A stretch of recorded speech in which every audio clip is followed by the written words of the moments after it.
it. So that was, I know that would we were very appreciative of that when they did that. So shout out to Squid for that. Squid Grip's Uh, the best. Number one, honestly, number one. Oh, Squid Grip and Jerky XP is another company because that Jerky is bomb. So Control Freak, Squid Grip, and Jerky XP. Those three companies right there. If I ever have the chance to work with them and Sway blows up, dog, I'm coming for you. I'm letting you know that now. I'm coming for your company.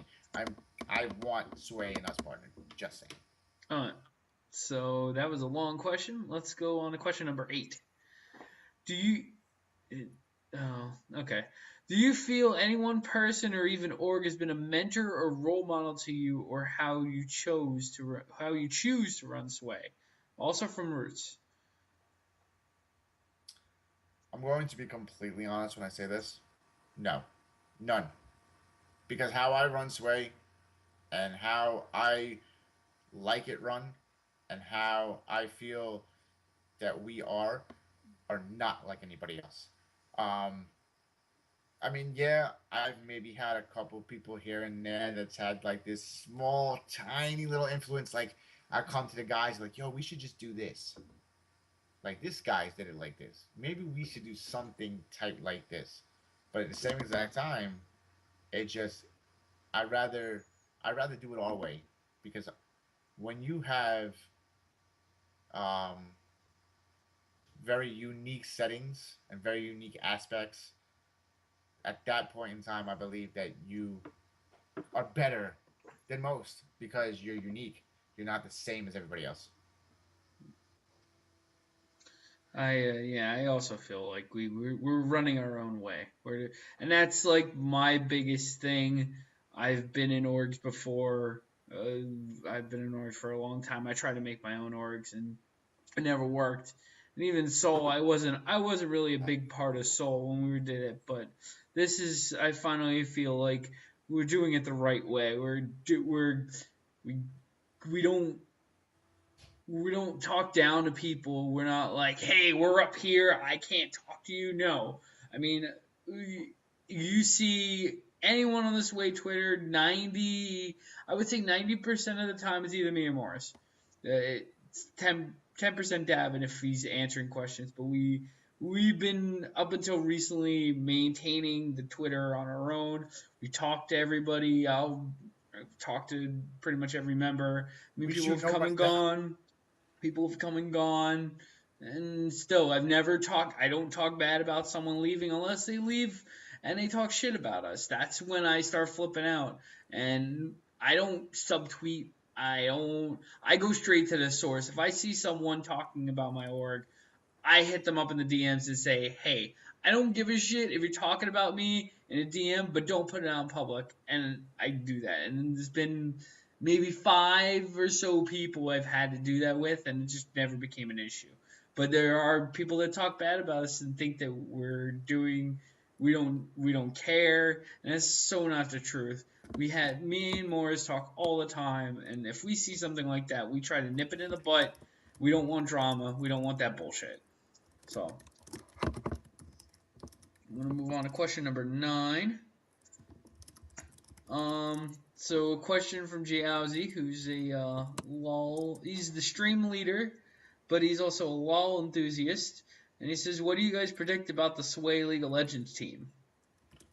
Um, well, the guys came in, we picked them up. AK, they were originally Reclaim GG, original team name, and we picked them up. You know, just give them a chance. We haven't really stepped foot too much into the LOL scene, so kind of like just want to just jump in, play around a little bit, see what's going on. And honestly, to tell you the truth, I mean, these guys are good. I mean, these guys are constantly grinding. They're always on the move. I mean, I've never seen them like too laid back. Glitch is out there doing graphics for the team. He does everything. Glitch is also the team. Um, what you Captain. call it? He's the captain. Um, we have him. We have Dank. We have Forge. We have Socialist. I believe they're currently looking for one. Okay. But I mean, the team's been pretty good. Acidic's been managing them, helping them out. Um, Dank Forge, Glitch, Socialist, Social System. Let me say, Social System, and it's the team's been. I can't say anything bad. I mean, Synergy unfortunately recently stepped away. Um, But we have what we need. The team is doing good. I mean, we've had no problems with them. They've made their own graphics of their teams. I mean, if you want to go check them out, we'll put that link in the description below too. But they're the team's at is sway underscore LOL. So sway underscore League of Legends, but shortened. Um, and between all the players on the team and whatnot, they're pretty good. I give it up to them. And big thing is me and Morris are not into the League of Legends scene at all. So that is kind of why, thankfully, Acidic stepped in and said, "Hey, even though I'm from the EU, I'll manage these guys." I'm like, we're like, yeah, we desperately needed someone that knows the scene. So we're not really.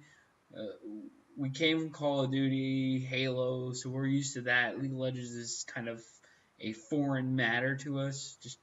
But we'll get it eventually.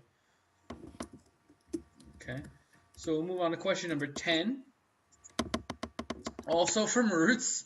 Do you feel successful within the community? And what happened, or at what point did you recognize it as you made it or Sway made it? I do feel successful because of where we're at and how many people we've had and what we've done. Um, you know, everybody that we've had in Sway, it's been crazy. Um, we never honestly, I don't feel like that we made it or Sway has made it. Like we haven't really made it. We've gotten to points that like if we just crossed over this speed bump, this hump, we would have made it. If we would have just got over that tad bit of like that little hump, it would have been over. Like we would have made it, would have broke out into the scene in so many places. We've done good in the Halo scene and then fell apart. We've done COD and I personally got to that spot and it was like we just fell. With the AU team, with myself, with other teams, it's been so close. But one day it's coming. I promise you, it's gonna come. My biggest thing is we made it when we have people copying us. We have people. Which is consistent because it happens on YouTube and Twitter.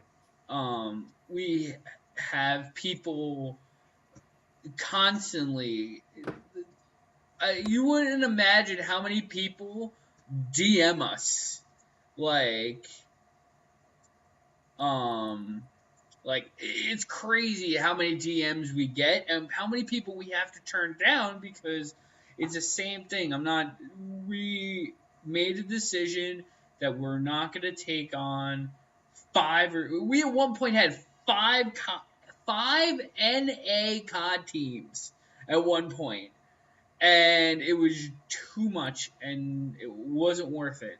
Now we have two, and AU we kind of have to we're kind of going back and forth, but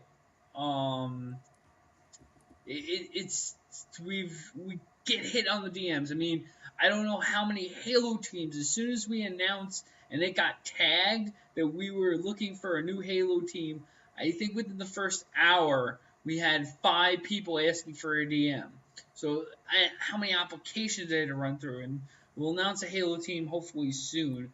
But things like that get so many DMs from so many different people. And it's like, we have to turn down. That's how I feel like Sway kind of is that name. Because I look at some organizations that are like, hey, I'm funding... and they're not getting any contacts. No one's hitting them up in their DMs. No one's retweeting them. And I'm like, why? I'm not funding. I can't fund. I'm looking for a good squad. They'll stick with us. And you're saying I'm funding out of the gate, and you're getting no contact. So that's how I feel like we're successful because we're not.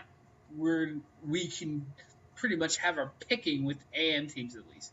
If we had the money, we'd get a pro team, but my thing is not jump up with the pros. Let's stick with the AMs, stick with people that we can trust, stick with people that want to grow with us and don't just want to jump to the next opportunity. I mean, I already said it too. If a Sway team hits at least top 8 ever, I don't care what team it is, I'm getting that Sway logo tattooed on my body. So, I already said it. Let's get it. Please, let's get it. All right, so let's move on to question number 11. Also from Roots, I try to spread out his questions, but it wasn't that easy. He asked, "What do you consider the most important part of a successful org? The owner, management group, players, website, Twitter, money, sponsors, communication." It's all of it. You can't really just pick out one part. Honestly, to say the truth, I can't. I mean, the owner itself is the guy who's technically putting out the money to start it up. The owners, in our case, are the ones that come up with the name, the branding, agreed on everything, put everything together, worked on stuff, putting it all together. In general, the manager group, they keep the wheels turning. The wheels turning. If the wheels don't turn, nobody goes anywhere. The players, I mean, they go out there and they play for you. They wear the name. Um, they put out the opportunities out there to grow. The website shows everybody what we're doing, who we are, what we're about us in general, about our sponsors. Um, the money, the money is a huge factor. Without the money, what happens? What happens? Where you can't push players, you can't get logos made, you can't get websites put up. So webs, money's big. Sponsors, sponsors. I mean, I don't see them being the biggest thing because you don't need sponsors to be successful. I mean, you can have no sponsors whatsoever and have a team, and a team can win an event flat out, and all of a sudden sponsors come. So sponsors aren't that huge. Sponsors are just good to have. Communication. It's possible that communication can be one of the biggest. It could be the most. I think my thing is that's the biggest because especially if me and you didn't have the conversations that we do, the communication, if you kept your DMs separate, um, we wouldn't get anything done because it's so hard. Because a lot of people come to me because they see me more as the face of Sway than anything else. I mean, granted, I'm not. I'm just the one that's more outspoken. I'm the one that just talks my ass off and tells it as it is. I mean, which is fun. That's my ad. I'm the hostile one. I am the a-hole. But I'm that a-hole that gives homes to people who are not known and people that haven't had that opportunity and don't get it anywhere else. And you're that a-hole that'll say it to their face and not talk behind their back. I'm not. No, evil. No, we're not New Englanders. You can't say that. Northeast, Brooklyn, all the way. There's a difference. But yeah, I mean, communication is big. Yeah, you're right. I mean, at the end of the day, communication is big because without communication, it's just nobody talks, nothing grows. I mean, all of it does make it matter though, because honestly, without the org owner, there is no communication. Without the management group, there is there's no communication if you don't have a management group to have communication with. So in all reality, everything ties into each other. So it just there is no most successful, most important. There is the whole thing is one tight knit. That if you don't have all of them, every single one of them, to combined and hold in, you have nothing. And my other thing is the players, the from the management group to the pub players to the competitive players. If we didn't have the people we had, it wouldn't be the same. So that's communication and people. Who we got next? So, question 12. Okay, so this is basically kind of I lumped them all together. I'm giving Jay, Lisa, and Frags all in the same kind of. They all talk same question, but different ways. So I'm gonna